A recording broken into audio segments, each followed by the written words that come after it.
Welcome in all of my average gamers to another Most Average gameplay review, or at least first part of a review. So in all honesty, I have not finished this game yet, since while I was playing the game, my game of the year had to come out, which I am currently playing live every night over on Twitch and YouTube. Links in the description below. But I did really want to talk about this game, as I don't think it's going to get enough coverage with everything coming out early in the year of 2024.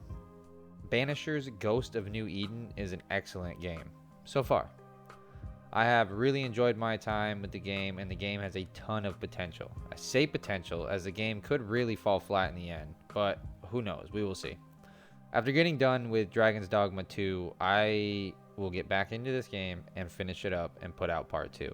Though this game is excellent so far, this game definitely has that AA jank at times, and coming from the studio behind the Life is Strange series, you know it's got that indie heart. And so far, I'm on board with the writing. Even if Life is Strange wasn't for me, it's nice to see the studio stretch their legs and work on a game with a different style in a different genre. So what is Banishers Ghost of New Eden, you might be asking? Well, a banisher is basically a ghost hunter, but they seem to be slightly more tied in with faith and Catholic Church. Now, I myself have not looked into it, but with the amount of lore and backstory given in this game through diaries and logs and documents, I gotta believe some of this is based very loosely on real world figures and characters. And, like, I don't know, banishers, I guess. I encourage any of you lore divers to definitely take the time to read through all of it and maybe do your own research and let me know in the comments down below what you found out. I would be super interested to know. Like, honestly, I love ghosts. Like, a good ghost story, that's my shit. But basically, they go around the world, it seems, and look into hauntings and possessions and rid the world of evil. But they also do it on behalf of the dead as well, and not all hauntings are malicious, and sometimes the dead just need help passing on. So you can either choose to ascend or banish a ghost. This ties into the main plot of the game, and it seems like if you banish them, they go to some type of like purgatory, but if you ascend them, they go to wherever they were meant to go, like heaven or hell. So let's start off with some of the highs, the good parts of the game. The parts of the game that can really suck you in. I think the shining star here is the sound design. From the environmental sounds to the actual music and how it feels so natural for the time and setting.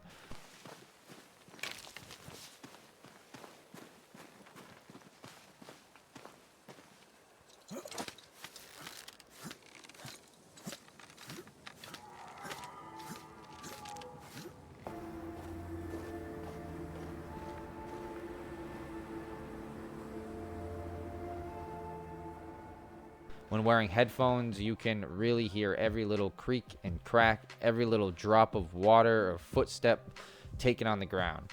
The sound design in the combat is excellent as well. From the thud of Antea's punches to the boom of Red's gun, it all sounds punchy and believable, but just like turned up a notch. Like, all the sounds are realistic, but just exaggerated a little to really make them pop. The combat itself isn't nearly as good as the sound design around it. No, it's not bad by any means, but we'll get into that later on in the video. The voice acting is absolutely top notch, especially with the main voice cast of Antea and Red. They did an absolutely phenomenal job sucking me into the story. One of the few times in a game where I really enjoyed just listening to the banter between main characters. Right. That's that settled. Thank you. I hope you've no regrets. For soon, you'll release me. I'll have my ascent. I hardly want to let you go. I know, but you must.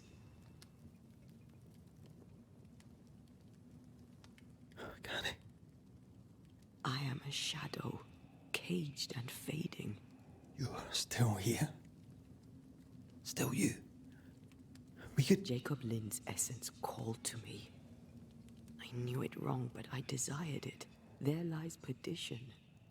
For both of us. For the most part, it seems incredibly believable. For the most part, there are a few moments in the game where it seems like the dialogue is just there as exposition for the playing and not really dialogue among lovers that have known each other for years. I don't know. It was just a little weird. For example, there's one scene when Red and Antea sit down at a campfire for the night, and Antea starts talking about her past and her siblings and long lost friends, which at that point in the story seemed to loosely relate to the plot and the Void Realm, which for the player was great, as it gave us some backstory and depth to Antea, but it was written as if Red had never heard it, and I don't know, it just seemed a little clunky.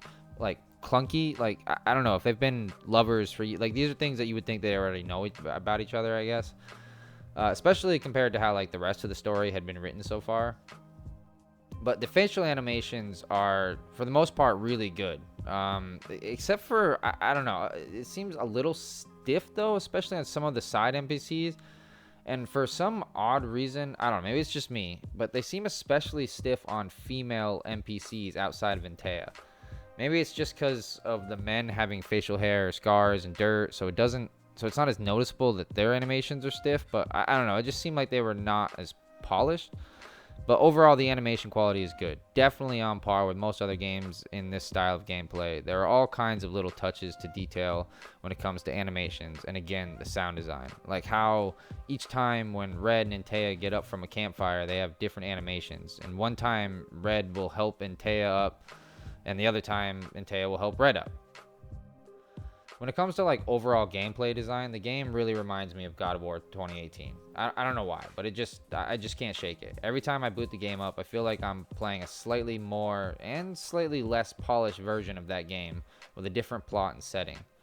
The traversal and the camera are almost identical, and even the way the world/hub worlds are designed was very reminiscent of that game. The combat in God of War is a little better, but the way you get around the world is a little better in Banishers. I think the one thing that really just makes me think of God of War is kicking down all those damn chains to create shortcuts. But luckily in this game, when you tie off a rope, you don't start climbing partway down. But overall, I really do like the world design of the game, and I like how the developers made each region feel unique and almost like it is its own biome.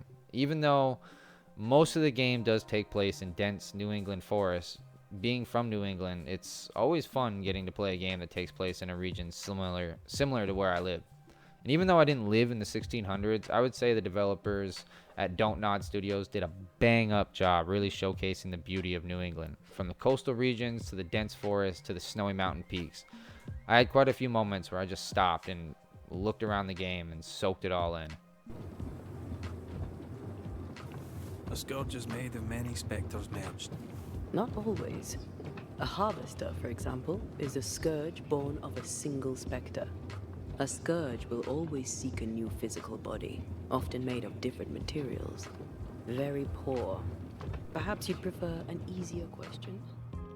So obviously the game is a looker, but really in the modern day, with how accessible and incredibly powerful game engines are, like Unreal Engine 5, almost every game on the market looks good, or even great. But this game really does look great, from the draw distance to the textures that they use in the environment and the clothing and the gear. It's really a good showcase for Unreal Engine 5. It's all very high caliber. Outside of the pop-in, which is on a user-to-user basis on whether or not it affects you, everything ran very well in both quality and performance mode. I didn't even really notice the pop-in until I started looking for things for this video. Now, mind you, there is definitely some... I never noticed screen tearing, but there's definitely some like frame pacing issues from time to time, and a little bit of like jitter or judder. But I never really noticed any NPC pop in, just really on low-lying grass that was on the ground. If you looked at your feet when running, you could really notice it. With how far the draw distance on other details is, it's rather surprising how egregious the grass pop in is. Besides that, yeah, this game is definitely a looker. Like, just take a second and take it all in with me.